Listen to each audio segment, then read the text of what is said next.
Money laundering প্রতিরোধ আইনের মামলায় নোবেলজয়ী অর্থনীতিবিদ অধ্যাপক ডক্টর মোহাম্মদ ইউনুস সহ ১৪ জনের বিরুদ্ধে অভিযোগ গঠন করেছে আদালত। এর মধ্য দিয়ে মামলার বিচার কাজ শুরু হলো। একই সঙ্গে এই মামলায় সাক্ষ্য গ্রহণের জন্য আগামী ১৫ জুলাই দিন ধার্য করেছেন আদালত। বুধবার ১২ জুন ঢাকার বিশেষ জজ আদালত ৪ আদেশ দেন বলে সাংবাদিকদের জানিয়েছেন ডক্টর ইউনুসের আইনজীবী আব্দুল্লাহ আল মামুন। অভিযোগ গঠনের সময় ডক্টর ইউনুস সহ অন্যরা নিজেদের নিরপরাধ দাবি করে আদালতের কাছে ন্যায় বিচার চেয়েছেন। মামলায় অভিযোগ গঠনের শুনানি ২ জুন শেষ হয়।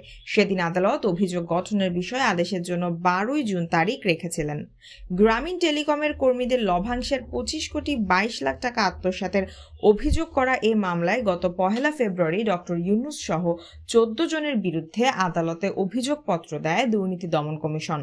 দুদকের উপপরিচালক গুলশান আনোয়ার প্রধান বাদী হয়ে গত বছরের ৩০ মে মামলাটি করেছিলেন।